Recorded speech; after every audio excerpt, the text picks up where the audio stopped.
شهر رمضان الذي أنزل فيه القرآن.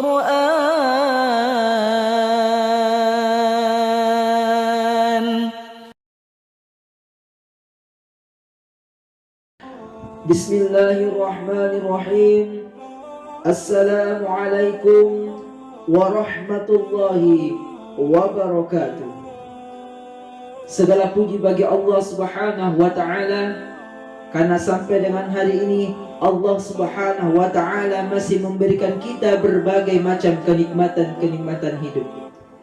Allah Subhanahu wa Ta'ala masih memberikan kita nikmat yang paling kecil, yaitu nikmat harta. Yang kedua, Allah Subhanahu wa Ta'ala masih memberikan kita nikmat kesehatan. Karena tanpa adanya nikmat kesehatan, kita susah untuk mencicipi namanya nikmat harta. Dan yang paling tertinggi, Allah Subhanahu wa Ta'ala masih memberikan kenikmatan iman pada hati kita. Salawat serta salam semoga tercurahkan kepada baginda kita Rasulullah sallallahu alaihi wasallam. Allahumma salli ala sayyidina Muhammad. Sangat sulit bagi kita orang tua menuntut anak-anak kita untuk langsung berpuasa. Oleh sebab itu, pada kesempatan kali ini kami akan mengangkat judul kultum yang berjudul Cara Mendidik Anak Berpuasa.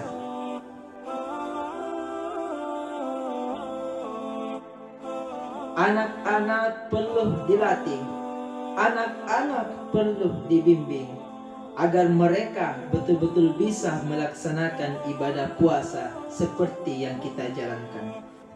Melatih anak perlu beberapa tips.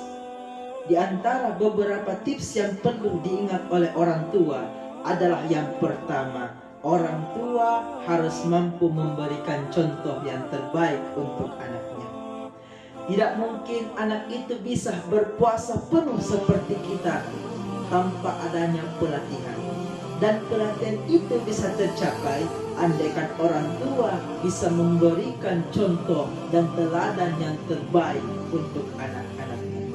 Seperti misalkan sholat, anak perlu dilatih untuk sholat terlebih dahulu. Setelah itu diajaklah anak tersebut untuk ke masjid. Setelah diajak ke masjid, anak tersebut dilatih untuk sholat. Kalau seandainya dia tidak bisa atau belum mampu melaksanakan sholat 5 waktu, setidaknya 1 waktu atau 2 waktu dan seterusnya, kita biasakan sampai anak tersebut melaksanakan sholat 5 waktu. Begitupun dengan puasa, anak-anak perlu dilatih dan diberikan contoh. Tidak mungkin anak itu bisa berpuasa kalau orang tua yang di rumah tidak berpuasa. Tidak mungkin anak itu langsung berpuasa jika seandainya orang tuanya sendiri tidak pernah melatihnya atau tidak pernah membimbingnya, atau anak tidak pernah melihat orang tuanya puasa sunat. Inilah yang menjadi problem anak-anak. Maka sebagai orang tua yang baik, maka kita perlu memberikan contoh yang terbaik untuk anak-anak kita. Dan itu perlu dilakukan oleh orang tua. Sebab itulah contoh untuk anak, supaya dia melihat bahwasanya, oh, orang tua saya ternyata dia adalah orang yang beriman dan dia berpuasa. Dan itu yang akan dicontohkan oleh anak-anak kita. Dan metode memberikan contoh atau qudwah ini adalah metode yang terbaik dalam mengajarkan agama, mengajarkan puasa untuk anak kita. Itu yang pertama. Yang kedua, anak perlu dilatih sesuai dengan kemampuannya. Mungkin ketika anak masih umur balita atau usia sekolah dasar dilatih puasa, mungkin sampai waktu zuhur saja. Kemudian apabila setelah zuhur anak tersebut dipersilahkanlah untuk berbuka puasa kembali.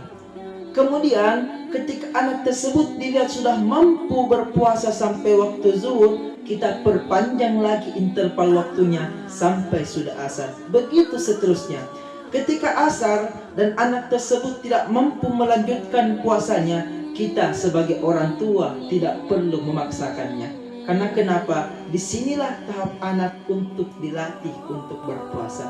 Nanti pada waktunya anak pun akan terbiasa dan sampai dengan waktu maghrib atau waktu yang sesungguhnya seperti orang dewasa lakukan ketika berpuasa, yaitu dari waktu fajar sampai dengan terbenamnya matahari. Kemudian cara yang terakhir atau yang ketiga dalam melatih anak berpuasa adalah dengan memberikan pemahaman kepada anak-anak kita, yaitu memberikan pemahaman kepada anak-anak kita tentang bagaimana manfaat puasa, tentang disyariatkannya puasa. Anak-anak jangan hanya saja tahu ikut-ikutan puasa, tetapi mereka juga harus tahu, dilatih untuk memahami puasa itu apa, sehingga betul-betul bisa memaknai puasa. Dengan memahami makna puasa, manfaat puasa, hal tersebutlah dapat menanamkan pada diri anak itu satu sikap yang positif terhadap puasa, sehingga positif inilah yang dia akan bawa nanti sampai dengan dewasa, sehingga selama hidupnya dia tahu sejak dini sampai dewasa tentang hakikat puasa dan makna puasa. Mungkin cukup sekian 3 tips dalam melatih anak untuk berpuasa. Mudah-mudahan isi dari kutub kami bermanfaat. Syukran kasiran ala husni istimaikum. Assalamualaikum warahmatullahi wabarakatuh.